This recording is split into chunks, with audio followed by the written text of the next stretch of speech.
열왕기하 3장 13절부터 17절 말씀까지 같이 읽습니다. 엘리사가 이스라엘 왕에게 이르되 내가 당신과 무슨 상관이 있나이까? 당신의 부친의 선지자들과 당신의 모친의 선지자들에게로 가소서. 이스라엘 왕이 저에게 이르되 그렇지 아니하니이다. 여호와께서 이 세 왕을 불러 모아 모압의 손에 붙이려 하시나이다. 엘리사가 가로되 내가 섬기는 만군의 여호와의 사심을 가르쳐 맹세하노니 내가 만일 유다 왕 여호사밧의 낯을 봄이 아니면 당신을 향하지도 아니하고 보지도 아니하였으리이다. 이제 내게로 검은고 탈 자를 불러오소서 하니라. 검은고 타는 자가 검은고를 탈 때에 여호와께서 엘리사를 감동하시니 저가 가로되 여호와의 말씀이 이 골짜기에 개천을 많이 파라 하셨나이다. 여호와께서 이르시기를 너희가 바람도 보지 못하고 비도 보지 못하되 이 골짜기에 물이 가득하여 너희와 너희 육축과 짐승이 마시리라 하셨나이다. 아멘. 우리 신자들의 삶, 하나님의 자녀들의 삶 속에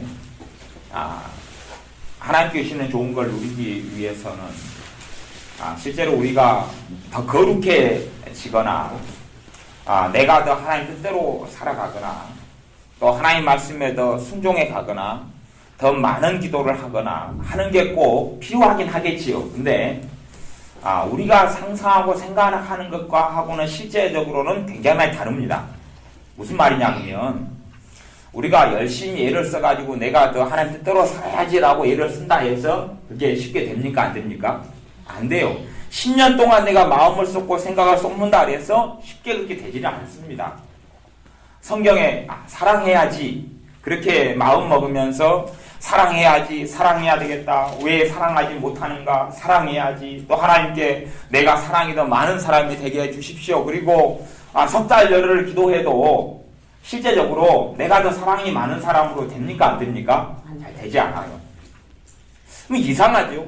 하나님의 자녀로 살아가면서 하나님을 더 기쁘시게 하고 내 삶에 변화가 일어나야 되고 아니면 하나님이 주시는 큰 기쁨과 은혜가 내게 있어야 되는데 왜 그런 일이 그렇게 잘 없느냐 하는 것이죠. 그에 대한 것을 오늘 말씀을 통해서 여러분이 잘 듣고 깨달으셔서 하나님의 은혜를 저나 여러분이나 훨씬 더 많이 누리셨으면 좋겠습니다. 저는 똑같은 사람입니다.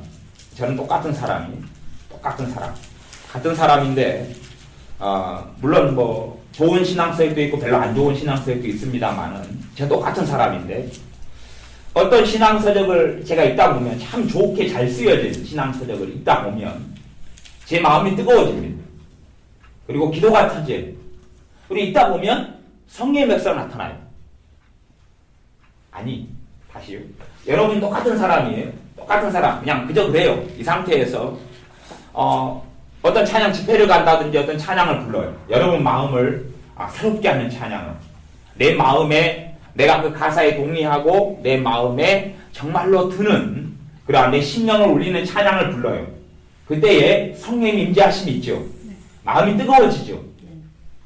나는 지금 똑같은 사람이잖아요. 같은 사람인데 성령 역사 그전에는 없다가 찬양을 부르니까 마음이 뜨거워지잖아요.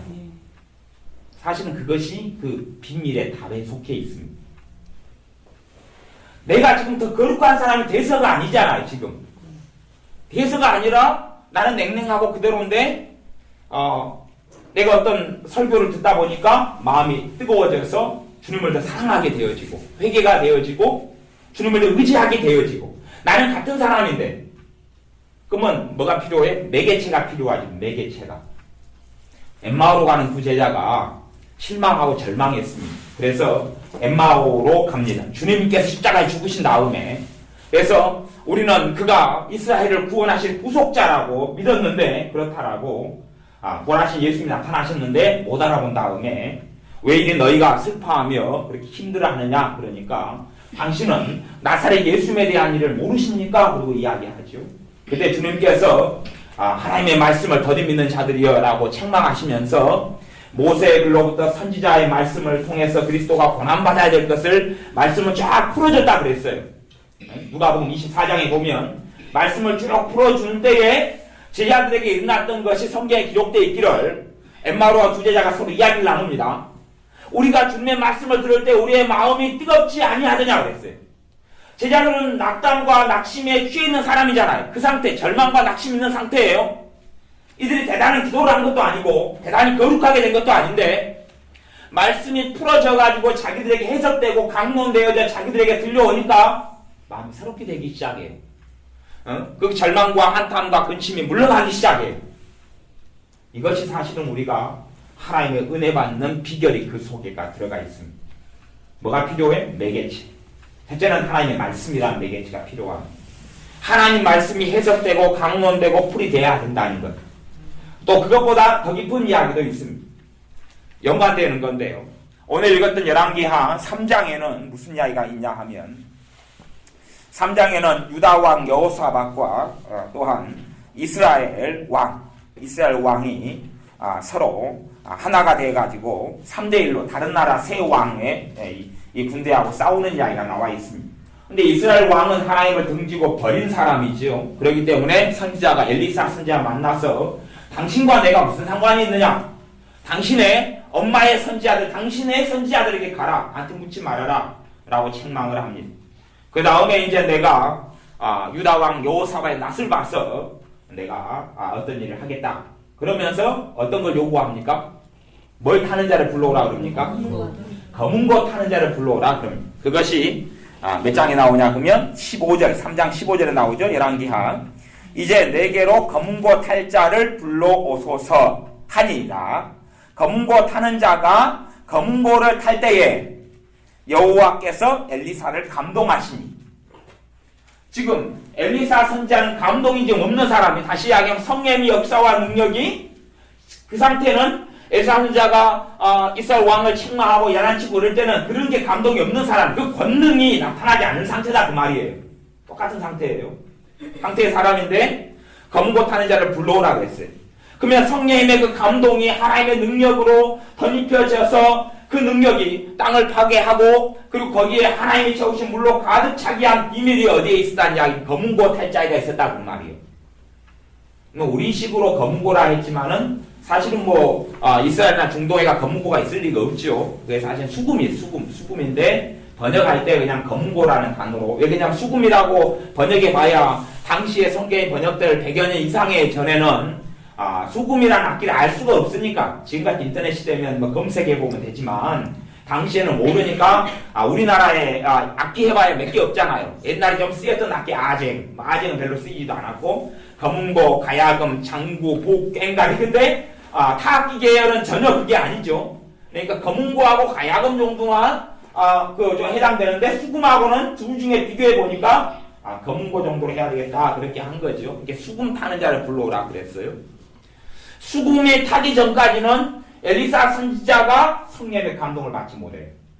수금을 타기 전까지. 엘리사 선지자는 똑같은 사람이잖아요. 같은 사람이에요. 그 능력과 권능이 똑같은 사람이에요. 똑같은 하나님의 사람인데 검은고를 타니까 그때 성령님께서 그때에 역사하신다 그 말이에요. 제가 잘 주의 있게 들어보셔야 됩니다. 이건 성령님의 인도를 받는 방법을 이야기하는 것이에요. 하나님께서 우리의 삶을 인도하시는 방법을 이야기하는 것입니다. 그것을 우리가 듣는 것을 이야기해요. 듣는 것. 하나님의 자녀에게는 하나님께서 그 자녀들에게 말씀하셔요. 말씀하시고 깊이 인도해 주시기를 원하셔요. 그런데 우리가 대부분 듣지 못할 상태가 돼요. 그러면 내가 성령의 인도를 받으려면 내가 지금보다 훨씬 더 거룩하게 되어짐의 인도를 받으면 좋겠지만 실제로 내가 지금보다 더 탁월하게 거룩하게 되진 않아요. 그냥은 안 된다 그런 말이에요. 그러면 그때까지는 어떤 80점 정도의 신앙 수준이 돼야지만 성령의 인도를 받는다 그러면 신앙생활을 예를 들어 한 30년 해야지 80년에 이른다 치면 30년 동안은 하나님 은혜도 없고 사랑도 없고 인도도 없을 거 아니에요. 그럼 이상하지요. 예수를 믿는 지 하루도 안 돼서 성령 인도가 나타나고 은혜가 나타나고 역사가 나타납니다. 그러면 왜 도대체 내게 하나님의 자녀들이 성령 인도를 받지 못하고 그분의 음성을 듣지 못하는가 하는 것이에요. 우리의 삶의 중요한 선택의 기로에 놓입니다. 이걸 해야 될까 저걸 해야 될까. 그리고 거기에서 잘못 선택해버리면 큰 손해가 있고 피해가 있는 일이 있다면 그때 되면 무엇보다도 성령님께서 오른쪽인지 왼쪽인지 좌인지 우인지 아니면 1번인지 2번인지 영감을 주시거나 깨닫게 해주시거나 알게 해주시면 큰 실패가 없을 거 아니에요. 그런데 그때에 그러한 성령의 인도라는 음성을 듣지 못해버린다 하는 것이 못해버려요. 그러면 들으려면 내가 거룩한 사람이 되어져야 되느냐? 아니요. 비유적으로 이야기하자면 검고 타는 자가 필요합니다. 그것을 제가 어제 우리 교회에서는 주일 낮 예배 오후 때 분주함을 멈추라 제목으로 설교를 했어요. 분주함을 멈추라. 저녁에 아이들하고 낚시를 갔어요. 저녁 8시 반이나 9시 정도 돼가 낚시를 갔는데 얘들이 중학생들 또 막 고등학생 막 이렇게 막 차 있다가 싣고 같이 가니까 막 온통 시끄러워요. 여자애들 몇이 있고 막 남자 있고 막 그게 벌벌 시끄러워요. 한시도 입을 쉬지를 못해요. 그러면 걔네들이 낮에 오후에 설교를 뭘 들었어요? 분주함을 멈추라는 설교를 들었어요. 근데 입을 한시도 쉬지 않고 시끄럽게 하는 게 낚시터까지 가는 동안에 물론 차 타고 조금만 가면 다 바닷가니까 다 낚시터입니다만은 한시도 쉬지를 않아요. 제가 애들한테 입 다물어라, 입 다물어라. 이제 같이 이제 주동해가지고 가는 낚시하는 집사님이 이제 집 근처에 세워놓고 주일날이니까 양복을 갈아입고 오셔야 돼요. 낚시 복장으로 해오셔야 돼요. 그때의 시간이 5분, 10분 갭이 있어요. 그 동안에 이제 조용히 해라 그랬어요. 그러니까 얘들이 막 발광이 나는 거예요. 발광이 나가 조용히 해라 그러니까 몸을 꼼드락꼼드락 하고 이제 애들이 많이 다치고 막 앉고 그 위에도 올라앉고 근데 막 몸을 움직이고 그 다음에 이제 야, 몸도 움직이지 마. 그러니까 손을 이제 톡톡톡톡 두드려요. 톡톡톡톡 두드려가지고 그것도 하지 마. 그리고 5분, 10분 조용하게 있는데 애들이 못 견뎌 하는 거예요. 그래서 제가 이제 집사님이 옷 갈아입고 온 다음에 제가 물었어요. 애들한테. 자, 봐라.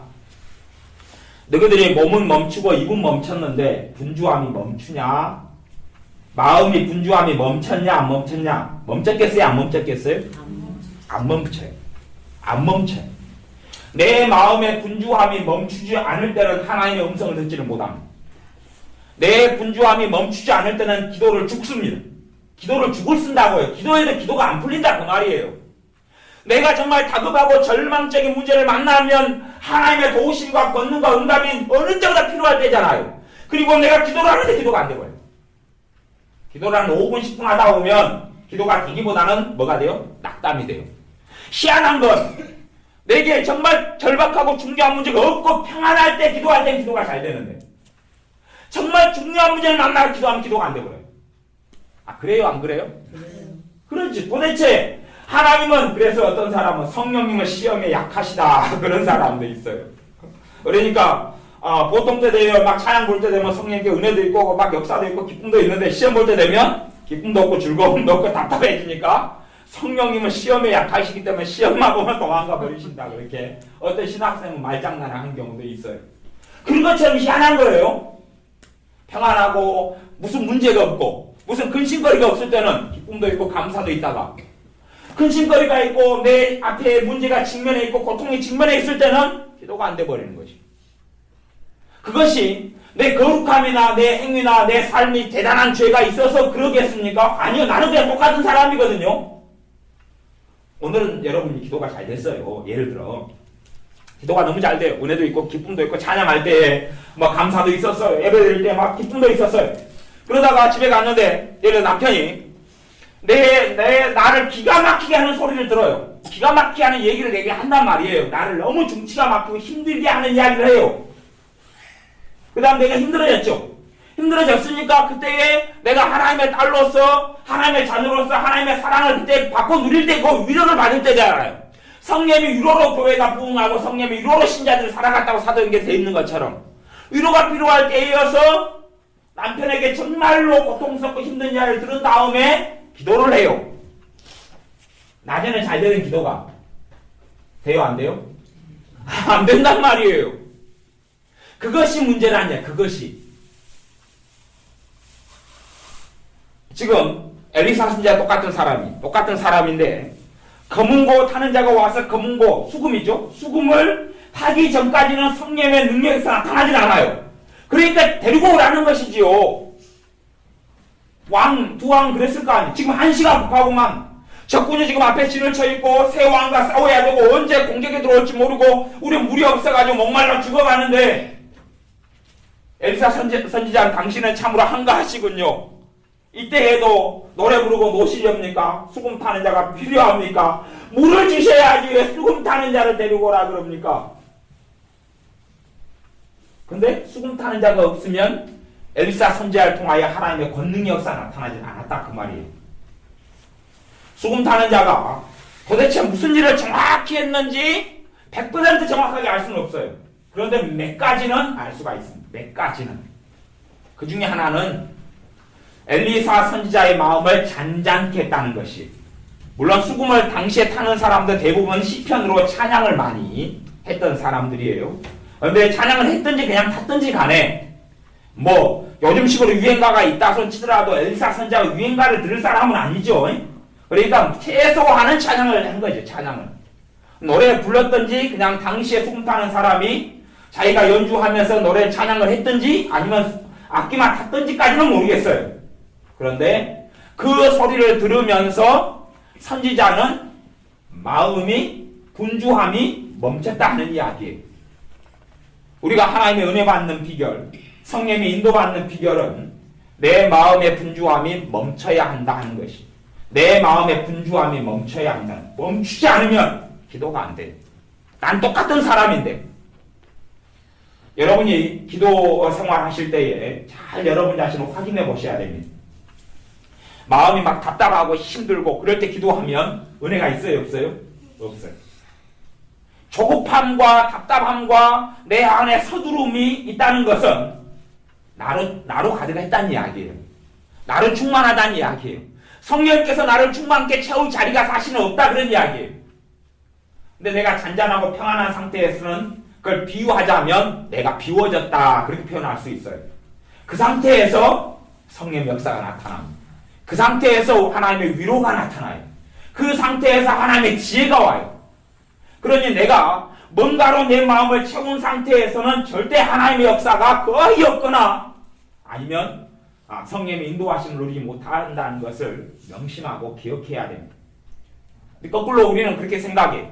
내가 막 너무 힘들고 고통스러워서 기도가 안 되니까 우리는 대부분 어떻게 추정할 수도 있냐 그러면 내가 죄가 많아서, 내가 너무 부족해서, 하나님께서 나를 사랑하지 않으셔서, 그래서 성령께서 역사하지 않거나 하나님이 내게 도움을 주지 않는다고 착각해버릴 수도 있다 그 말이에요. 실제로는 뭐 저나 여러분이나 올해가 지나가고 내년 또 1년 2012년을 또 1년을 산다고 쳐요. 1년을 또 살아요. 그러면 내년 말, 그래서 1년 지난 다음 해 11월 이맘때가 되면 저나 여러분이나 더 탁월하게 거룩해져 있겠습니까? 탁월하게 더 그냥 변화되어 있겠습니까? 아니요. 별로 아마 차이도 없고, 아니면 먼저 된 자가 나중 되고 나중 된 자가 먼저 된 사람처럼 어떤 사람은 더 어쩌다가는 더 믿음이 성장하고 은혜가 성장하는 사람이 있을 것이고 오히려 떨어진 사람도 있을 것이고 근데 사람의 인격이나 인성은 비슷할 거예요. 은혜는 더 충만해지고 세져도 아니면 기쁨도 많아질 수 있어도 나란 존재는 큰 변화가 없다냐. 실제로는 많이 변화가 없어요. 뭐 남이 보기에 집사님 좀 변했습니다, 뭐 권사님 변했습니다 할는지 몰라도 사실은 우리의 뱃속은 많은 변화를 가져오지 않아요. 그러나 어떤 사람은 그 주님의 사랑의 깊이 속 깊이 들어가는 사람도 있고 어떤 사람은 없다 그런 말이에요. 그래서 우리도 마찬가지. 찬양을 부를 때 어떨 때에 찬양을 통하여 성령의 한 역사와 위로하심과 그분의 능력을 입게 되냐 하면 내 마음의 분주함이 멈추고 찬양할 때, 내 마음이 비워지고 찬양할 때.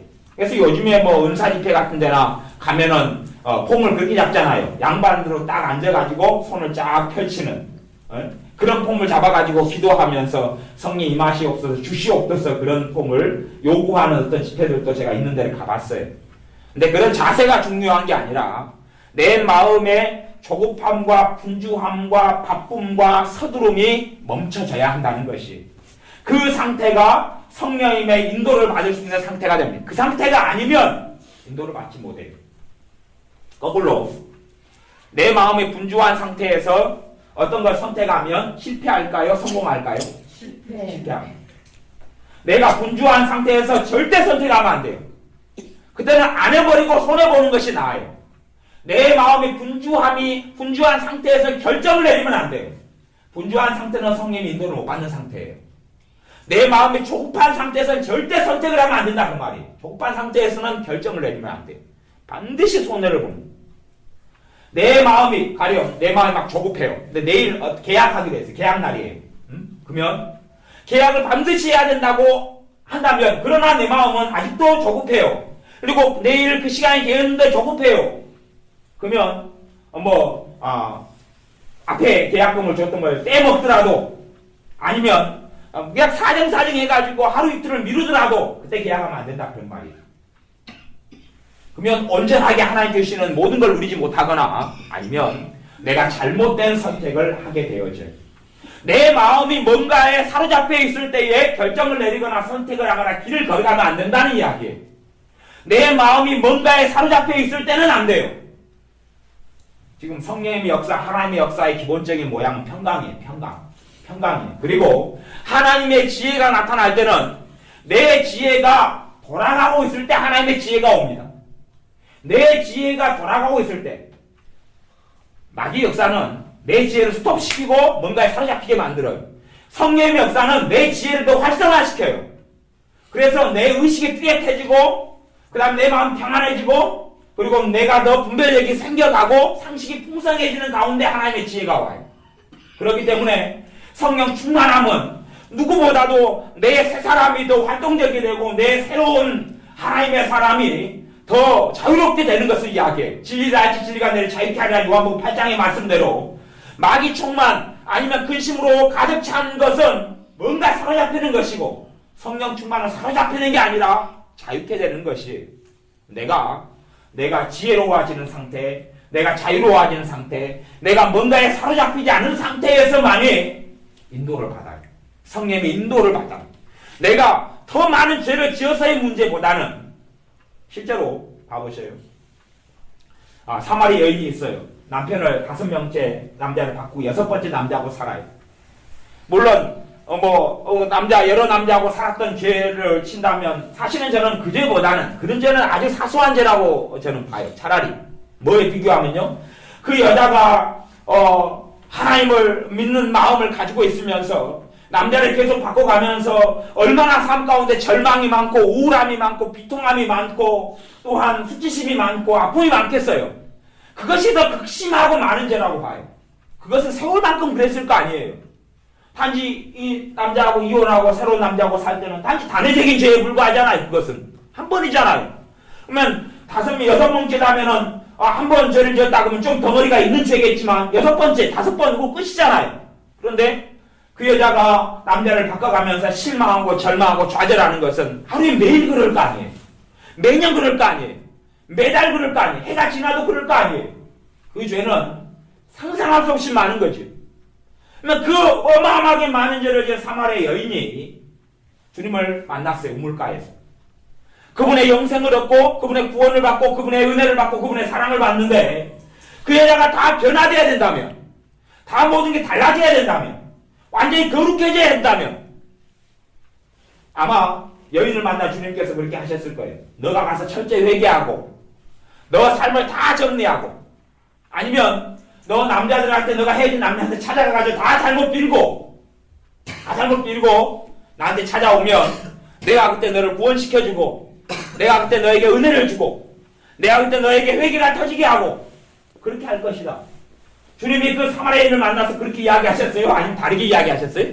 다르게 이야기했어요. 그 여인은 조금 지나서 구원의 감격에 가득 차가지고 구원의 감격에 가득 차서 그 수치심을 이겨내고 수심 떠나가니까 동네방네 다니면서 예수님에 대한 복음을 전했어요. 그리고 사마리아 사람들이 여자의 증언을 듣고 예수께 나와서 예수님을 초청해서 함께 지내고 나중에는 고백합니다. 여자의 당신 말 때문에 우리가 이제 예수 믿는 게 아니라 예수를 직접 만났고 그분을 보았고 그분에게서 말씀을 들었기 때문에 우리가 예수를 믿는다 그렇게 고백한단 말이에요. 그것이 사실은 은혜의 비결이고 원리입니다. 내가 더 거룩해지기 때문에 은혜를 받는 게 아니에요. 그게가 원리가 있는 게 아니에요. 내가 더 거룩해지고 내가 더 성숙해지고 내가 더 주님을 닮아가니까 성령의 인도를 받게 되는 게 아니에요. 그 굉장한 착각 속에 살아가는 것입니다. 엠마오 두 제자가 주님에 대해 실망하고 절망하고 낙담하고 울고 통곡하고 회개하고 다시 믿음을 가지고 나니까 주님께서 나타나셔서 말씀을 풀어주고 가르쳐주고 은혜를 회복시켜주고 위로해 준 게 아니다 그 말이에요. 순서는 그게 아닙니다. 죄인 되었을 때 탄식하고 있을 때 절망하고 있을 때 주님께 나타나셔서 함께해 주셨다는 사실이에요. 우리는 어느 자리 어느 위치 어느 때라도 하나님의 자녀는 하나님을 만날 수 있을 때 그래 성경이 보라 지금은 구원의 날이요 은혜 받을 날이로다 그랬어요. 내가 어느 자리 어느 위치 어느 때에 있든지 간에 아버지 하나님의 사랑을 받을 수 있을 타임이다 그 말이에요. 그래서 문제가 되는 것이 내 자신의 분주함이다 그것이. 내 자신의 분주. 뭘로 분주한지는 사람마다 다르겠죠. 제가 어떤 분을 만났는데 그분은 항상 압박을 받고 살아요. 스트레스, 억압을 받고 살아요. 억압을 받고 살아요. 항상 압박을 받고 살아요. 그건 다른 분주함이죠. 그리고 은혜를 못 받아요. 그분은 하나님을 정말로 열심히 잘 섬기고 기도를 열심히 하고 소위 헌금 생활도 열심히 해요. 주님을 위해서 정말 살고자 하는 마음이 간절해요. 그러나 항상 억압되어 있고 압박이 되어 있는 상태, 항상 주눅 들어있고 항상 긴장하는 상태. 누구보다 제가 보기엔 하나님을 사랑하는 사람인데 하나님이 그 사랑을 누리질 못해요.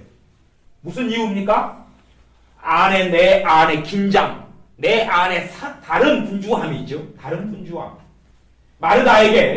마르다가 분주하여서 너가 마음에 근심하고 염려가 많이 하나 다만 두어 가지라도 아니면 한 가지라도 족하다는 예수님의 말씀처럼 마르다는 분주함이 많아서 예수님을 직접 영접하여서 자기가 마르다 자신 예수님을 영접해 드려가지고 함께 식사 대접을 하고 함께 유하지만 주님과 함께 그분의 사랑을 누리고 그분과 함께 만나고 그분의 은혜를 체험하는 그 은혜는 마르다가 누리지 못했어요.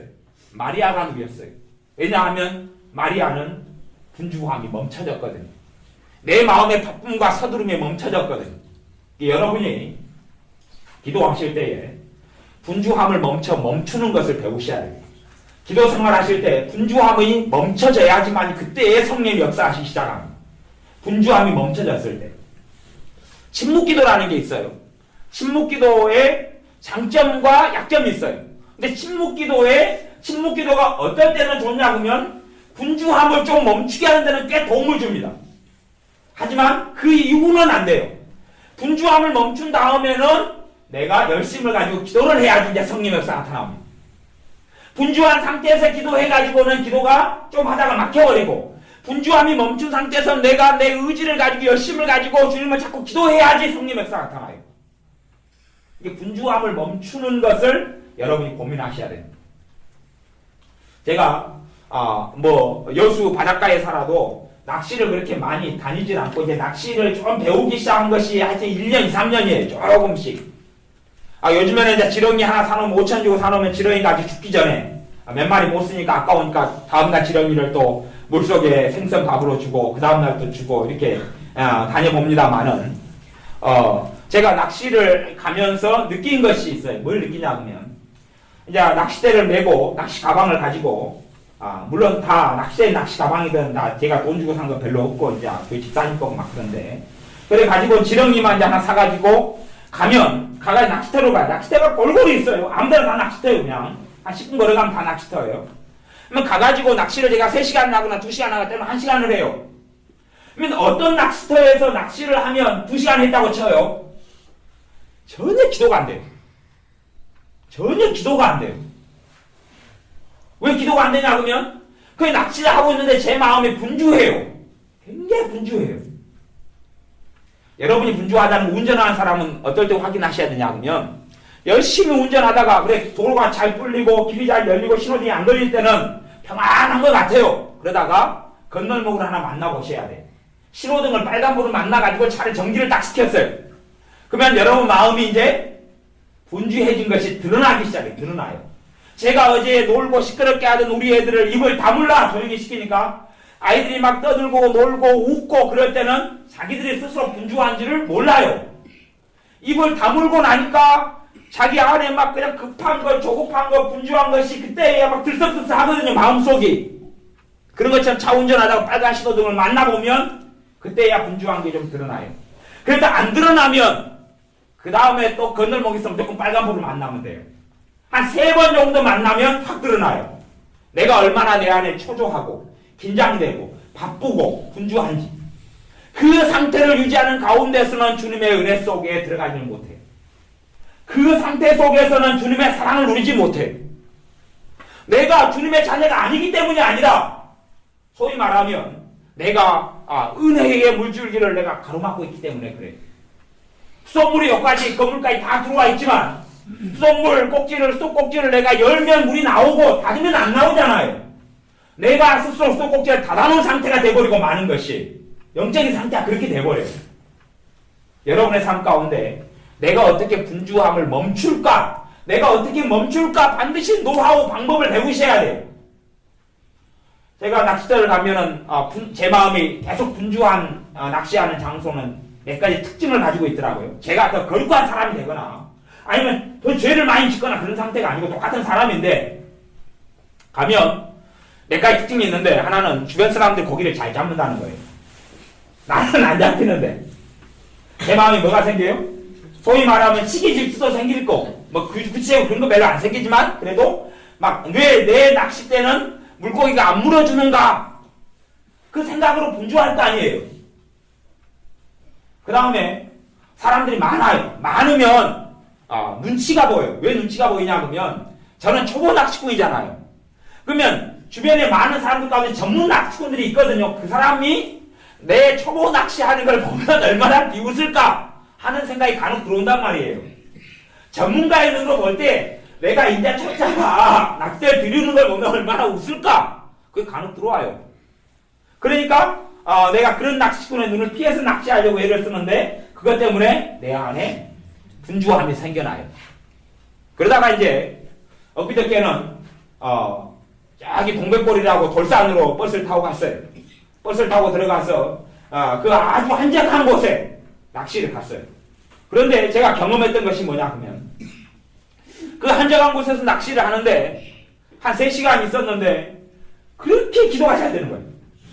고기는 한 22마리 잡았어요. 고기 22마리 3시간 잡으면 굉장히 잘 물려주는 거예요. 손은 바쁜데 마음은 평안하고 기도가 너무 잘 돼요. 막 기도가 중보기도가 잘 되고 그리고 기도가 잘 되고 은혜가 충만하고 내 안에 기쁨이 가득 차고 그래. 고기 때문이 아니라 한적한 곳 아무도 없는 데로 가니까 내 마음이 스톱을 했던 거야. 내 마음이 스톱. 멈췄던 거예요. 잔잔해지기 시작한 거예요. 나는 대단히 거룩해진 건 아닙니다. 아니 낚시하러 간 사람이 대단히 회개기도 많이 하고 갔겠어요? 놀러 갔지요? 근데 가니까 내 마음의 그 조급함과 급함과 성급함이 스톱을 한 거예요. 어느 자리에서. 어떤 낚시터에 가니까 성급함이 더 살아났고 제가 걸어다니면서 좀 기도하는 것이 제 스타일이 좀 맞아요. 그래서 걷기 기도를 저는 꽤 하는 경우에 속합니다. 그러니까 오히려 앉아서 하는 기도보다 걷기 기도를 더 많이 해요. 그것이 제 폼에 맞아요. 기도 스타일이. 여러분도 기도 스타일을 자기 기도 스타일 찾는 건 좋아요. 그래서 어떤 사람들은 걷기 기도 스타일, 앉아서 기도도 물론 중요합니다. 꼭 그것도 해야 됩니다만은 걷기 기도 스타일이 자기에게 맞는 사람이 꽤 많이 있어요. 여러분이 걸으면서 하는 기도를 좀 배워보셔요. 걸으면서 하는 기도, 생활 기도죠. 그걸 좀 배워보세요. 그러면 제가 여러 가지를 걸어보는데 등산을 하면서 걸어보면서 기도가 잘 나오는가를 확인해봐요. 근데 등산하면서는 기도가 잘 안 돼요. 등산하면서는. 그러니까 왜 그럴까? 어쨌든 등산하면서는 제 안에가 조급함이 있는 거예요. 조급함이. 일단은 숨이 가쁘고 헐떡헐떡 하잖아요. 그러니까 일단은 산소도 부족하고 이산화탄소가 많아져서 뱃속을 채워서 조급해지는지 몰라도 조급해요. 근데 무엇보다 그 산을 한번 그 뒷산을 한번 갔다 오면 한 2시간 걸려요. 왕복 2시간 이상이 걸려요. 그러면 내가 언제 출발했다가 언제 갔다 와야지 한번 마음 잡고 가면 마음이 급하죠. 목표량이 있으니까 언제까지 갔다가 와야지 하는 게 있어요. 그래서 제 걸음이 빠르고 서둘러지는 것을 봐요. 제 마음에 이미 그 산 2시간 동안 여정 속에 주님을 만날 마음이 안 된 상태에서 간단 말이에요. 성령 역사를 안 한다 그 말이에요. 신자들에게는 성령께서 내주하고 계셔요. 주님의 자녀들에게는 성령께서 언제나 레디코 상태가 되어 계셔요. 다시 이야기하면 성령께서 신자를 도우실 준비를 하고 계신 상태가 언제나 그렇단 말이에요. 근데 신자가 준비가 돼야지 성령께서 움직이시고 일하셔요. 도우셔요. 성령의 도우시는 여러 가지 것 중에 하나가 제가 지금 설명하는 거 기도를 지금 설명하고 있잖아요. 성령의 도우시는 것 중에 하나가 기도 생활이거든요. 그런데 내가 조급한 상태에서는 내 기도 생활을 도우실 수 없다는 사실이에요. 제가 그래서 시도를 계속해요. 등산을 하면서 제가 기도를 자꾸 해요. 방언으로 하고 속으로 기도하고 소리내 기도하고 사람이 없을 때는 소리내 기도하고 시도를 해보는데 그래도 기도가 맥이 자꾸 끊겨요. 확인해보면 제 안에 분주함이 있어요. 제 안에 조급함이 있어요. 제 안에 초조함이 있어요. 제 안에 뭔가 긴장이 있어요. 그런다고 해서 뭐 제 삶에 당장은 대단한 큰 문제나 대단한 뭐 걱정거리나 이런 게 별로 없기 때문에 어떤 걱정거리가 저를 사로잡는 건 아니에요. 근데 그거 말고 어쨌든 제 안에 뭔가의 긴장과 초조함과 뭔가가 있어요. 제 안에가 흘러가니까 성령님께서 나는 기도를 하려고 애를 쓰는데 도와줄 수 없는 상태가 돼요. 그리고 이제 제가 들은 어떤 분은 그분은 마음이 막 짐이 많고 막 너무 힘들고 그러면 시장을 가신대요. 시장. 그냥 소도시 동네 시장이죠. 시장 가면 사람들이 버글버글 할 거 아니에요. 막 장사하고 팔고 막 뭐 사라 그러고. 근데 그리 가면 평안이 임한대요. 평안이 임하고 성령 역사 충만해진대요. 그 시장을 30분 헤매고 돌아오면 영적 회복이 일어난대요. 무슨 일이 벌어지는지 아세요? 그분은 똑같은 사람이잖아요. 지금 갖고 힘들고 중치가 막히면 괴로우면 무릎을 꿇고 주여 한다거나 찬양을 본다거나 성경을 보면 은혜가 나타나고 회개가 터질 것 같지만 안 되고 시장을 간다니까요. 사람이 버글버글한 대로 시장을 가 30분 걸어다니면 기도가 터져 나오기 시작하고 한 헤매가 들어오면 은혜가 충만하고 주님 만나고 들어온다 그 말이에요. 그리고 와서 기도하면 기도가 잘 되고 생활해도 생활이 잘 된단 말이에요. 도대체 무슨 일이 벌어지느냐 그거예요. 그 원리를 여러분이 검은 것 타는 자를 불러오라는 것을 통해서 여러분이 듣고 배우셔야 한다는 이야기예요. 우리는 자꾸만 문제를 내 행위에 돌려요. 내 의로움에 돌리고 내 죄에 돌리고 내가 더 기도하지 못함에 돌리고. 아니요. 성령님은 기도를 도와주시면 한다니까요. 침묵을 통해서 내 분주함을 멈추는 건 좋지만 그 다음에도 계속 침묵하고 있으면 성령님은 스톱해버려요. 근데 침묵을 통해 분주함이 멈추면 그때 기도를 시작해야 돼. 어느 자리에서 기도가 되는가 하는 것이.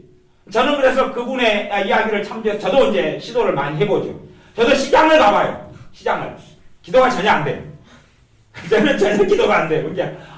시장은 저분하고 나하고 컨셉이 안 맞는구나. 근데 제가 우리 동네에서 제가 어떤 길을 걸어가면 기도가 그렇게 잘 되는 길이 있어요.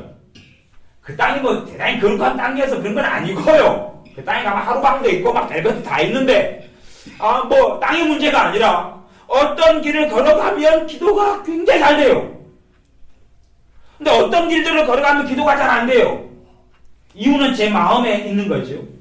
어떤 길을 걸어갈 때는 제 안에 분주함이 어떤 원인과 이유를 통해서 멈춘다는 이야기예요. 아니면 제가 제 자신의 경험을 다 뭐 조사하고 연구한 건 아니지만 똑같이 이제 어떤 길을 걸어갈 때 항상 잘 되는 건 아니니까 자주 잘 되어 왔다 그런 이야기죠. 그러면 그 길을 걸어가는 동안에는 제 안에 분주함이 어떤 일인지 어떤 원인인지 스톱을 좀 시켰다는 이야기. 멈춤을 스톱을 시키니까 그때부터 누가 역사하세요? 성령님이 역사하세요. 성령님이 역사하세요. 여러분의 분주함을 멈추는 노하우, 방법, 그것을 여러분이 지혜를 반드시 얻으셔야 됩니다. 얻으셔야지 여러분의 인생의 피곤함이 풀립니다. 성령의 역사가 여러분에게 흘러나가는 시간을 여러분 유지를 좀 더 하시는 것에 따라서 여러분의 삶에 하나님의 도우심이 나타납니다. 여러분이 성령의 역사가 흘러가는 시간을 얼마나 유지하는가에 따라서 여러분 몸이 피곤이 풀리고 자유함이 오고 기쁨이 옵니다. 그렇지 않고 성령님이 인도하심이 있다. 그런 이야기는 단지 내 길을 이끌어드린다, 이끌어 가신다는 이야기만이 아니라 성령의 열매로 내 안을 채운다는 이야기입니다. 사랑으로 채우고 희락으로 자비로 온유로 충성으로 절제로 오래 참음으로 양선으로 채우신다는 이야기예요. 그러면 내 삶이 행복해지죠. 하나님 앞에 살아가는 내 삶이 기쁨이 있죠. 안식이 있고 쉼이 있죠. 감사가 있지요. 내 안의 문제거리를 스톱시키지 않으면, 내 안의 고통과 근심을 스톱시키지 않으면, 그래서 근심하지 말라. 너희가 근심함으로 너희 머리털을 한 털이라도 쉬게 하고 검게 할 수 있느냐? 그렇게 주님이 말씀했듯이 근심으로 내 마음을 채우면 기도가 안 돼요. 근심으로 내 마음을 채우면 기도가 안 돼요. 여러분이 동일한 이야기지만 자식에 대한 염려거리를 듣지 않을 때는, 내가 교회에서 예배드리다 은혜를 받았어요. 찬양 부를 때 은혜를 받았어요. 그러다가 문제거리 있는 자식을 만나고 자식이 너무 힘들다, 또 자식이 아프다는 이야기를 듣고 나면 진짜 기도가 필요할 때잖아, 이제. 근데 기도가 안 된단 말이에요. 왜냐하면 문제가 내 마음속에 들어와 버렸기 때문에 그래. 그걸로 내 마음이 염려로 가득 차고 근심으로 가득 차서 내 마음이 염려로 분주하기 때문에 그렇습니다. 내 마음이 바쁘기 때문에 그렇습니다. 그러니 신자가 분주함으로 살아가는 신자는 10년의 신앙생활을 한다 할지라도 주님의 은혜를 그 사람 100개를 받아야 한다면, 채 한두 개도 못 받고 확률적으로 이야기한다면 신앙생활을 하게 된다는 이야기입니다. 그리고 그것이 다인 것처럼 생각한다는 이야기입니다. 그리고 거꾸로 이제 주님의 복음으로, 그분의 사랑으로, 그분의 사랑에 매여 살기보다는 자기 행동을 고치려고 애를 쓴다는 이야기입니다. 사실은 그분의 놀라운 복음의 능력이 나타나야지 내가 거룩해집니다. 그분의 사랑이 내게 와야지만이 내 사랑 없음이 드러나며 내 사랑이 사라지고 주님의 사랑으로 채워져서 사랑의 삶을 살아가는 게 가능합니다. 성령의 온유함이 내게 나타나야지 내가 용서하고 온유한 삶을 살아갈 수 있습니다. 성령의 절제 능력이 나타나야지 내 자신의 잘못된 것, 문제 있는 것, 혈기를 절제하고 스톱시킬 수 있습니다. 그래서 하나님께 영광을 하나님이 하셨습니다. 나의 나된 것은 하나님의 은혜입니다 라고 사도 바울이 고백했던 것처럼 그렇게 고백할 수 있는 거예요. 십자가의 권능을 우리의 믿음을 통하여 예수를 통해 나타나야지만 그 고백이 가능한 겁니다. 그런데 우리는 내가 충분히 하나님의 은혜를 자주로 못 누리기 때문에 내 행동의 원인을 돌리고 행동을 고치려고 해요. 고치려고 애를 써요. 그래야지만이 하나님의 은혜가 더 많아지고, 뭔가 내 잘못된 것을 고쳐야지 성령이 더 충만해질 것처럼, 성령의 충만함이 나타나는 은혜가 나타날 것처럼 생각해요. 그게 사실이라면 여러분은 교회 예배 드릴 때 은혜 쓰는 찬양단이 찬양할 때 절대 성령 역사가 있어서는 안 돼요. 안 그래요? 아니, 은혜 쓰는 찬양단이 찬양할 때 여러분 교회 찬양단이 찬양하잖아요. 그러면 그 전에 찬양하기 전에 여러분도 똑같은 사람이었잖아요. 같은 사람인데 찬양을 들을 때 마음이 뜨거워지고 은혜가 오고 기쁨이 오잖아요. 그지요? 근데 그 상태가 이어졌으면 좋겠잖아요. 평안한 상태, 위로가 있는 상태, 하나님 함께 하시는 것 같이 느끼는 상태, 이어졌으면 좋겠는데 찬양이 끝나버리면 그것도 사라져버죠. 찬양이 끝남과 동시에 같이 주로 사라지잖아요. 아니면 예배당을 나오면서 사라지잖아요. 내가 예배 드릴 때 은혜를 받았다고 친다면, 그러면 내가 예배당을 나오면서 대단히 죄를 지었다는 이야기입니까? 아니면 찬양이 딱 끝남과 동시에 성령 역사가 기름 부음이 사라질 때 내가 누구를 갖다가 그냥 원수를 갚아버려야지, 그렇게 독심을 품었다는 이야기입니까? 그건 아니잖아요. 뭔가가 여러분 안이나 제 마음 안에 뭔가 무슨 일이 벌어졌다는 이야기입니다. 뭔가가 벌어졌다는 이야기예요. 그것이 내 안에 뭔가가 다른 것으로, 내 안에 분주한 것으로, 근심이든지 탄식이든지 염려든지 자기 의든지 등등의 것으로 내 안을 채웠다는 이야기입니다. 그리고 성령 역사의 흐름이 끊어졌고 도우시는 역사가 끊어졌다는 이야기입니다. 물론 우리는 자주 항상 그렇게 살 수밖에 없습니다. 그래서 엘리사 선지자라 할지라도 성령의 그 충만하심을 계속 유지하고 살지는 못했지요. 그래서 누가 필요했습니까? 검은 곳 타는 자가 필요했잖아요. 검은 곳 타는 자가 필요했어요.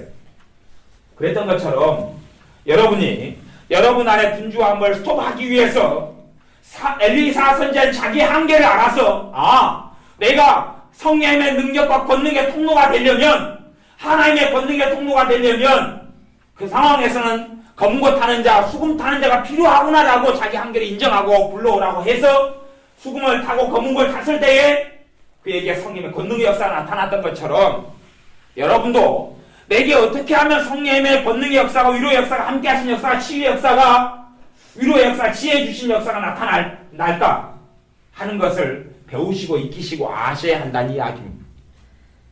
우리도 똑같이 검은 옷 하는 수금 타는 자를 불러가지고 할 때 우리는 엘리사 선지자처럼 똑같은 일이 벌어지는 않는다는 이야기예요. 그렇게 되지는 않습니다. 그때 인도를 받지는 못합니다. 우리 주님께서는 분주함을 멈추시려고 혼자 있는 시간을 가지셨어요. 혼자 산으로 기도하러 가셨어요. 주님이 분주함을 멈추고 아버지 하나님과 만나는 시간이었어요. 우리들도 내 분주함을 멈출 때에 기도가 잘 되기 시작합니다. 기도를 성령이 도와주신다 하는 이야기입니다. 여러분이 분주함을 멈추고 주님과 만나는 시간을 가지셔야 돼요. 분주함이 내 안에 가득한 상태에서 기도할 때는 기도가 깊이 들어가지를 않습니다. 내가 똑같은 사람인데 하나님의 말씀이 해석되고 설명되고 강론되고 풀이될 때 내 마음이 뜨거워집니다. 어젠 주일이었으니까 오후에 교회에서 성경 공부를 했습니다. 성경 공부를 하고 성경 공부 때 이제 특별한 내용을 가지고 계속 다루고 있는데 성경 공부를 하면서 두 분이 말씀을 성경을 보고 같이 연구하면서 두 분이 말씀에 대한 걸 나눠주셨어요. 두 분이 이제 10명은 넘게 공부한 것 같아요. 두 분이 말씀을 나눠주셨는데 여러 명이 나눴는데 여러분이 말씀을 나눴는데 그 중에 두 사람이 말씀을 나눌 때는 함께 앉아있는 사람들이 은혜를 받았어요. 마음이 뜨거워지고 성령의 역사 나타났다 그 말입니다. 그러니까 힘이 생기고 위로가 되었어요. 두 사람이 말씀을 나누어줄 때는. 그럼 무슨 일이 있었다는 이야기입니까?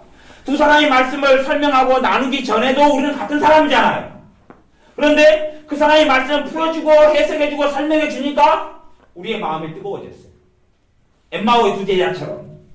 그리고 주님을 더 사랑하게 되어지고 사모하게 되어지고 주님을 더 신뢰하게 되어지고 그 상태에서만이 우리의 삶 회개가 나타나고 죄를 깨달아지고 내 삶 속에 좋은 열매가 나타나게 됩니다. 여러분의 심령의 상태가 은혜가 있는 상태가 될 때에 삶의 복이 많은 것입니다. 문제가 고통스럽고 힘들 때 하나님의 도움이 나타나는 게 아니라 힘들고 고통스러워도 내 마음의 분주함이 멈춘 상태에서 바쁨과 서두름과 근심과 탄식을 멈춘 상태에서 기도해야 됩니다. 그 상태에서 기도하지 않으면 기도의 응답이 없어요. 시편 찾아보겠습니다. 시편을 전에 말씀하려고 집회할 때 시편을 여러 번 살펴보았습니다. 똑같은 이야기입니다. 시편 아무거나 보는데 그 중에서 가장 앞에가 그런 상황이 시편 3편에 있으니까 3편을 봐보겠습니다.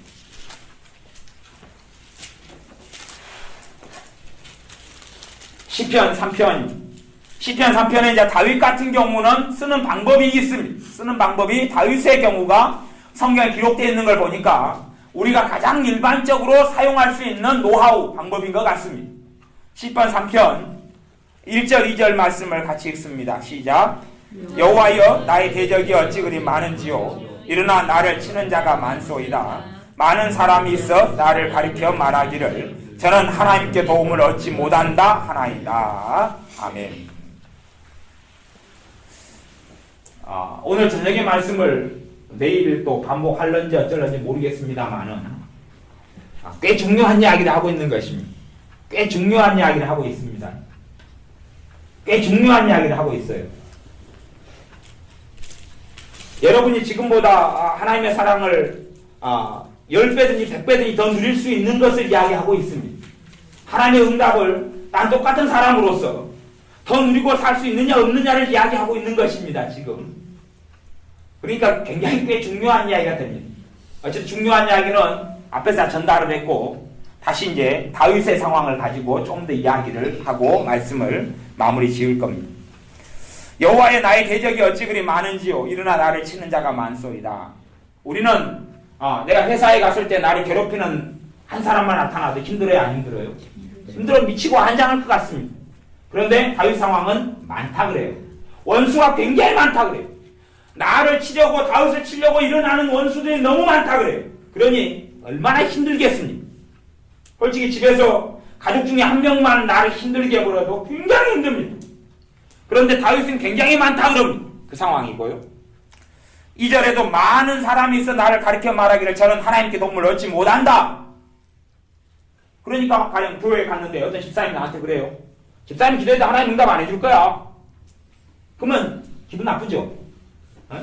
집사님이 그렇게 살아가지고 하나님 축복해 줄 것 같아? 목사님이 또 집사님은 하나님 축복을 사랑 안 해요. 그렇게 사는 게 신앙생활이에요? 한번 들으면 기분 나쁘죠? 근데 그 이야기를 한 명이 안 합니다. 대놓고 많은 사람이 해요. 많은 사람이. 여러분이 험담을 한 말 듣다 생각하겠어요. 누가? 집사님, 누가 아무개가 집사님 못생겼다 그럽시다. 한 말 들으면 힘들지요? 아니, 그것을 교회에서 했다 그러면 교회 나가면 힘듭니다. 내 못생긴 얼굴 가지고 뭐라 그럴까? 아니, 아무개, 누가 집사님 형제 들었다 그럽시다. 그렇게 이야기하면 그 이야기를 내가 한번 들으면 교회 가면 힘들죠. 직장에서 누가 그랬다 그러면 직장 가면 힘들고. 근데 다윗은 굉장히 많은 사람이 당신은 하나님께 구해도 하나님의 도움을 받지 못한다. 이야기했어요. 굉장히 힘든 상황이. 많은 사람이 고통하고 비참하게 만드는 상황입니다. 사실은 목숨 생명까지 달려있는 상황이에요. 그 상황 속에서 우리가 그 상황이라면 우리는 기도에도 응답 못 받습니다. 왜냐하면 내 안에가 무수하게 많은 원망과 아픔과 답답함과 한탄과 눈물이 들어왔을 거기 때문에 그렇습니다. 여러분 남편이 또 여러분 아내가 힘든 이야기를 좀 해버리면 그때부터 기도는 종칩니다. 기도하기 싫어지지 않아요. 기도하고 싶어집니까? 기도하기 싫잖아요. 모든 게 이게 왜 이러냐? 그러잖아요. 그러니까 그렇게 한두 마디 안 좋은 이야기만 들어도 그냥 스그러합니다. 다윗 같은 경우는 그것도 훨씬 더 치열했던 상황이에요. 그러면 내가 안 좋고 힘든 상황에서 기도해도 응답이 없는 것이 그때 하나님의 도우심은 더 필요하고 위로는 더 필요한데 다윗의 경우는 그 방법이 3절에 나와 있는 것이에요. 3절에 그렇게 중치가 맞기 힘들고 고통스러우면 우리는 기도해요. 기도하면 우리는 그렇게 기도합니다. 하나님 미치고 환장하겠습니다. 하나님 힘들어 죽겠습니다. 하나님 나 좀 도와주십시오. 내가 언제까지 이렇게 서럽게 살아야 됩니까? 내 눈물이 얼마나 많은지 보시지 않습니까? 나를 언제까지 이렇게 힘들게 할 겁니까? 하나님 나를 제발 좀 도와주시고 축복해 주십시오. 막 그런단 말이에요. 다윗은 전혀 다르게 기도하는데 3절 여호와여 주는 나의 방패시오. 지금 하나님은 방패시라고 그랬는데 1절을 보니까 막아줬습니까? 안 막아줬습니까? 아니 방패시라면 원수들이 없어버려야죠. 아예 원수들이 아니면 말을 나한테 이 나쁜 놈아 그렇게 이제 내 원수가 나한테 이야기한다고 치면 이 나 그러면 벙어리가 돼버려야 돼. 그럼 나 그리고 그리고 딱 끝나죠. 근데 방패라 그랬는데 공격을 실컷 당하잖아요. 괴롭히면 실컷 당하잖아요. 그리고 다윗의 믿음과 하나님의 섬긴 신앙에 대해서 전면 부정당하잖아요. 하나님 근데 방패라 그래요. 그리고 나의 영광이시오 나의 머리를 드시는 자. 머리를 든다는 이야기는 고개를 숙이는 것은 수치스럽고 창피하고 부끄러워도 고개를 숙입니다. 고개를 든다는 이야기는 영광을 얻었고 자신감이 있고 삶이 잘 풀려가고 평안하고 감사한 일이 있고 그럴 때 이제 자신감이 있고 그렇게 고개를 들게 된다는 이야기. 수치를 벗었을 때 하는 이야기입니다. 그러면 지금 현재 다윗은 정말로 많은 수치를 쓰고 있는 상황입니다. 그런데 머리를 드시는 자입니다. 수치를 지금 당하고 있어요. 하나님 드시는 자는 수치를 처음부터 안 당해야 되는데 그건 아니라 수치를 굉장히 많이 당하는 상황 속에서 3절의 고백을 하고 있는 것입니다. 내가 나의 목소리를 여호와께 부르짖으니 그 성산에서 응답하시는도다. 응답을 지금 하셨습니까? 안 하신 상황입니까? 안 하신 상황이란 말이에요. 지금 안 하신 상황인데 응답하시는도다라고 이야기하는 것입니다. 요 3절 4절부터 이어지는 이 방법이 다윗의 그 바쁨과 분주함과 조급함과 근심과 탄식을 스톱시킨 방법이에요. 그게 스톱시킨 방법이에요. 그게 스톱되고 그 상황 속에서 다윗이 이제 기도를 하게 되는 것입니다. 그 상황 속에서 다윗에게 성령의 역사, 성신의 도우시는 역사가 나타나는 것입니다.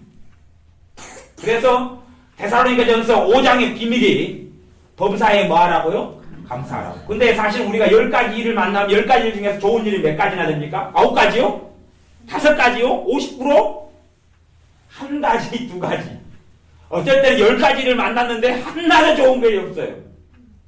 그래서 그런 사람은 전화가 오면 겁납니다. 또 무슨 안 좋은 이야기가 할까? 그렇게 겁남. 근데 범사에 감사하라는 이야기는 그러면 문제는 좋은 일 10가지 중에서 대부분의 사람이 그렇습니다. 대부분의 사람 10가지를 만나면 몇 가지 그냥 50% 이하만 좋은 일입니다. 나머지는 다 별로 안 좋은 일이에요. 사실은 누가 여러분의 친척이 누가 조카가 결혼했다는 소식을 들어요. 좋은 일입니까? 안 좋은 일입니까?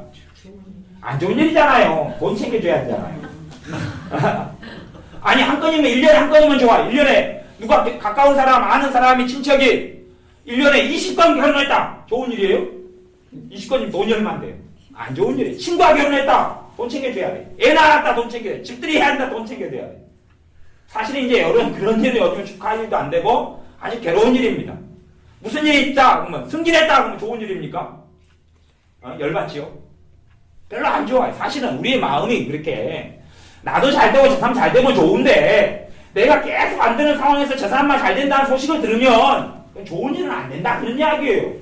아니 내 자식이 맨날 공부 꼴등을 하는데 저 자식은 맨날 전교 일찍 한다고 저 사람 친구 자식은 그렇다고 하면 이야기 들으면 그게 기분 좋습니까? 비관이 자꾸 왜 실망이 오죠? 나는 월급을 한 달에 100만 원 받는데 저 사람 500만 원 받는다 이야기 들으면 그게 좋습니까 그게? 나는 1년에 1000만 원도 못 모으는데 저 사람은 1년에 5억 벌었다 그러면 5억 모았다 그러면은 그게 좋은 일은 아니죠. 근데 그런 소식이 내 아는 사람에게 들려올 때 나는 굉장히 힘들게 하는 소식이죠. 그러니까 사실은 실제로 우리가 겪는 대부분의 소식이 일들이 좋은 일은 거의 없다 하는 것입니다. 하나님이 그것을 모르고 하시는 이야기겠느냐 하는 거예요. 알고 하시는 이야기예요. 그러면 10가지 일들 가운데 대부분이 안 좋은 이야기인데, 안 좋은 일인데, 그거에 대해서 하나님께서 포인트를 놓고 이야기하시는 것이 뭐 하라고요? 감사하라고요. 감사하라고 이야기하는 것이. 항상 기뻐하라. 그거에 대해서 포인트를 놓고 기뻐하라고 이야기하는 것이. 그것이 내 안의 분주함을 멈추게 하고 하나님의 성령님의 역사가 나타나고 도우시는 성령의 역사가 나타나기 위한 비밀이다. 그것이.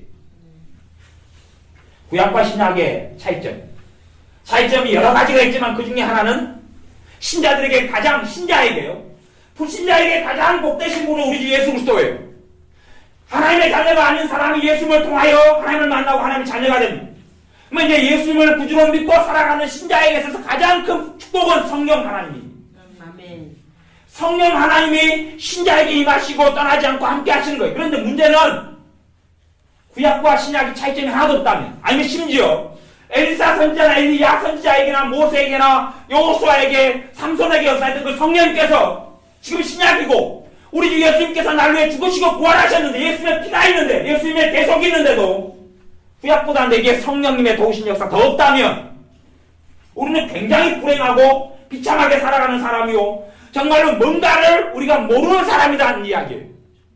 구약보다 못한데 그러면 주님의 대속이 주님께서 내가 가면 너희에게 거룩한 성신을 보내주리라 성령을 보내주리라 했는데 그것이 무슨 필요가 있느냐 하는 이야기. 성령님께서 우리를 도우시려고 임하셨어요. 도우시려고 모든 삶과 일을 도우시려고 임하셨어요. 그 성령님께서 어떻게 하셔야 움직이시고 도우시느냐 하는 것이 그것을 우리나라 유명한 어떤 선교사님은 책을 그렇게 쓰셨죠. 제목이 내려놓음 또 자기 비움 이런 책도 있어요. 자기 비움, 내려놓음 같은 이야기, 비슷한 이야기예요. 비슷한 이야기. 그런다고 이제 비운다, 내려놓는다 그러면 굉장히 좀 막연합니다. 막연해. 근데 그것이 분주함을 멈춘다 하는 이야기. 내 안에 조급함을 멈춘다 하는 이야기. 내 안에 성급함과 초조함을 멈춘다는 것이. 내 안에 긴장을 멈춘다는 것이. 내 안에 근심들과 절망과 탄식을 멈춰야지 성령의 역사예요. 절망한 상태에서 절망에를 닥쳐서 성령이 도우시고 역사를 안 한다 그 말이에요. 그 상태에서는 안 되는 것이. 저나 여러분이 신앙생활을 해왔고 하나님을 섬겨왔지만 여러분이 근심으로 가득할 때 성령이 역사하시는가요? 손 들어보세요. 내가 한번 누가 있는가 보게. 여러분이 근심으로 가득하고 눈물로 가득할 때 성령이 역사하시는가요? 아니 한 번도 없을 거예요. 한 명도 없을 거예요. 절망으로 가득할 때 성령이 역사하시는가요? 안 그래요. 안 그래요. 그것이 멈춰지지 않으면 안 돼요. 그것이 멈춰지지 않으면 내가 더 거룩하게 되어서가 아니라 그 절망이 근심이 조급함이 성급함이 긴장이 스트레스가 주눅드는 게 그 여러 가지의 것들이 멈춰지지 않으면 하나님의 자녀로서 누리고 살지를 못합니다. 하나님의 사랑이 우리에게 흘러 들어오지를 못해. 하나님의 은혜와 평강이 흘러 들어오지를 못해. 정말로 능력 있는 기도를 하고 살려면 내 기도가 하늘의 보좌를 움직이고 내 기도가 열매를 맺으려면 내 분주함이 스톱된 상태에서 기도할 때 성령님께서 도우셔서 그런 능력 있는 기도가 응답이 맺히는 기도가 할 수 있도록 성령님께서 도우신다 하는 것입니다. 저나 여러분이나 어떻게 하면 내 조급함이 멈춰줄 수 있을까? 그래서 어떻게 스톱시키라. 그 방법이 다윗 같은 경우는 믿음의 고백을 하는 거죠. 믿음의 고백을 하는 것이 믿음의 고백. 그리고 데살로니가 전서에서는 기뻐하라 그랬고 감사하라 그랬고 그리고 그 상황에서도 계속 끊어지지 않고 쉬지 말고 기도하라. 이게 하나님의 뜻이다. 그러니까 그래서 대부분의 목사님들 설교에서 5장 16, 17, 18절을 제일 많이 설교를 하셔요. 제가 국민일보를 볼 때 목사님들 설교가 토요일날 되면 설교 본문하고 그 다음에 설교 그 제목하고가 쭉 올라와 있으면 제가 국민일보 한 번씩 설교 리스트를 쫙 봐요. 보면 거의 뭐 하여튼 수십 개 설교 가운데 그래 최소 한 개 이상은 감사 설교가 있어요. 한 개 이상. 감사 설교 대부분 본문은 데살로니가서 5장 거기에요. 그렇다는 이야기는 하나님의 합력할 선으신 역사가 그게 굉장히 중요하다 하는 것이에요. 그런데 그걸 율법으로 생각하니까 그래요. 감사하는 게 그렇게 하지 않으면 안 돼가 아니라 그것이 우리를 살리는 생명이 있는 복음이 그 안에 숨어있기 때문에 그래요. 그걸 통하여 성령의 역사가 나타나요. 그 기뻐하는 걸 통하여 의지로 믿음으로 기뻐하는 걸 통하여 성령님께서 그 다음에 도우시기 시작했어요. 내 분주함이 멈추고 내 서러움이 멈추고 내 탄식이 멈추고 내 조급함이 멈추고 그 다음에는 내 일들 속에 하나님의 지혜가 오기 시작합니다. 기도가 풀려나가기 시작해. 똑같이 가령 교회 가서 찬양단이 은혜스키 찬양을 잘 불러요. 똑같은 찬양단이에요. 영성도 똑같다고 쳐요. 지난주와 이번주가 영성이 같아요. 근데 지난주에는 전혀 은혜가 안 됐는데 이번주에는 은혜가 많이 될 수도 있고 그다음에 지난주는 그렇게 은혜스러웠는데 이번주는 은혜가 전혀 안 될 수도 있어요. 문제는 우리 자신의 문제라고 친다면 내 마음의 상태에 따라서 그렇다는 이야기예요. 그래서 잠언 4장 23절에 물을 지킬 만한 것보다 내 마음을 지켜라. 생명의 근원 위에서 남이니라 그랬어요. 내 마음 안에 다른 것들로 가득 채우게 되면 그 빈자리가 남아있지 않기 때문에 아니면 빈자리가 정말 조금밖에 없다면 그것만큼만 아버지의 사랑이 채울 수 있고 그것만큼만 성령의 인도나 역사가 아주 흐릿하게 나타날 수밖에 없다는 사실입니다. 우리가 절망의 상황일수록 절망이 내 안에 사로잡히면 절망의 상황을 벗어나지 못합니다. 내 안에 근심의 상황을 만나면 근심을 내가 벗어나야지만이 근심의 문제가 해결됩니다. 그래서 제가 그런 이야기를 전에 한 적이 있습니다. 근심거리가 있으면 근심거리를 먹어버리지 말고 먹고 하나님께 기도하지 말고 손에 들고 기도하라 그렇게 이야기한 적이 있어요. 근심거리를 먹고 기도하지 말고 뱃속에다 채워가지고 기도하지 말고 가지고 하나님께 나아가서 기도하고 근심거리를 내려놓는 기도를 하라는 이야기죠. 두려움이 있으면 두려움을 먹어버리지 말고 두려운 일이 있으면 누가 두려워하지 않겠습니까? 다 두려움이 있어요. 아브라함도 그랬고 여호수아도 그랬고 다 그랬습니다. 근데 두려움의 거리를 손에 가지고 하나님께 나아가 기도해서 두려움을 이기고 두려움을 무너뜨리는 하나님의 권능을 체험하고 두려움을 먹어버리고 뱃속에 담지 말라 하는 이야기입니다. 저나 여러분이 이 분주한 것을 멈추고 또 그래서 에릭사 선지자는 수금이든지 찬양이든지 간에 그러니까 어떤 사람은 뭐 요즘에 찬양들이 그렇게 우리의 심령을 울려주고 찬양들이 사실은 좀 드물어서 그렇지만 찬양도 하나의 어떤 방법이 될 수도 있을 거예요. 그런데 대신에 찬양을 이제 좀 틀어놓으면 어떤 좋은 찬양이 있다고 치면 찬양을 틀어놓거나 아니면 우리가 지금 찬양 불러요. 그래서 내 안이 잠잠해지고 멈추면 그 다음에 계속 찬양을 불러야 될까요? 기도를 해야 될까요? 기도를 해야 돼. 그때 계속 불러버리면 성령의 도우신 역사가 또 어느 때 되면 끝나버려요. 그러니까 내 마음이 잠잠해진 상태에서는 기도를 시작하면 성령이 도와주세요. 성령을 도와줘가지고 기도를 하는 게 아니라 기도를 시작하면 성령이 도와주세요. 그러니 그때에 내 마음이 잠잠한 상태는 기도할 타임이에요. 잠잠게 만들어가지고 찬양 부르며 잠잠게 하든지 다윗처럼 믿음의 고백과 선언을 하든지 내게는 전혀 방패가 없는데 여호와 하나님 나의 하나님은 나의 방패십니다. 나의 방패가 맞습니다. 나의 방패가 틀림없습니다. 그렇게 고백하고 인정해서 자기 안에 들어왔던 그 서러움과 탄식과 아픔과 힘듦이 떠났던 것처럼 저나 여러분이 누구에 대한 미움이나 원망을 품고 있으면 마음이 가득 차잖아요. 그 상태는 전혀 기도할 수 없습니다. 그래서 제가 용서기도를 성경이 주님께서 용서기도를 자꾸 용서하라고 그래야지 이게 뭘로 가죠? 그때야 땅에서 풀고 하늘에서 풀리는 하나님의 역사가 나타나니까 멈춰야 한다 그 말. 내가 멈출 때 우리가 하나님의 자녀로서 하나님의 도우심과 성령의 인도하심을 누리고 살 수 있습니다.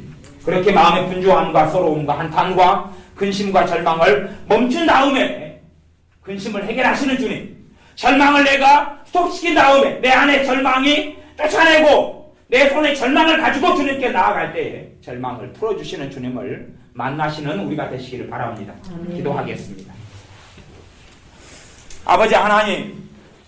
아버지 하나님께서 우리를 사랑하심을 감사를 드립니다. 아버지 하나님께서 그의 독생자를 보내시고 우리 주 예수 그리스도께서 우리를 죽으시고 또 우리와 함께 하셔서 사랑하신 걸 감사를 드립니다. 성령님께서 우리를 자녀 삼으셔서 함께 하시며 도우시며 이끄시며 인도하시며 가르치시며 깨닫게 하시는 것을 감사를 드립니다. 그러나 우리가 마음이 분주하고 조급함으로 하나님의 인도, 성령의 인도를 받지 못하는 삶을 많이 살아왔습니다. 조급한 것을 회개함, 긴장한 것을 회개함, 내가 분주한 것을 회개함, 내 마음에 답답한 걸로 가득 내 마음을 채웠던 것을 회개함, 내 안에 절망으로 가득 채워서 기도도 안 되고 주님의 의지도 안 되고 믿어지지도 않는 하나님의 자녀로서 못 누리는 삶을 살아왔던 어리석음을 회개해야 합니다. 내 안에 어리석고 안 좋은 것들로 가득 채움으로 인해서 내가 하나님의 자녀로서 마땅히 누려야 될 복음의 권능을 못 누리고 살아왔으나 이제는 내 안에 분주함을 멈추는 것을 배우겠습니다. 내 안에 답답함과 어리석음을 스톱시키는 걸 배우겠습니다. 내 안에 긴장하고 내 안에 절망하고 탄식하는 것을 내가 멈추겠습니다. 그리하오니 성령 도우셔서 첫째는 기도를 도와주시고 우리의 마음에 평강을 주시고 우리를 위로하여 주시고 우리의 몸에 피곤이 물러가고 우리의 질병이 떠나가며 건강을 누리며 얻게 하시며 내 삶 속에 나를 근심시키고 절망시키는 다윗이 만났던 무수히 많은 문제가 해결되었던 것처럼 하나님의 자녀로서 그런 문제를 벗어나 주께 감사와 찬양과 영광을 돌려드리는 우리의 삶이 되게 하여 주옵소서. 예수님의 이름으로 기도하옵나이다. 아멘.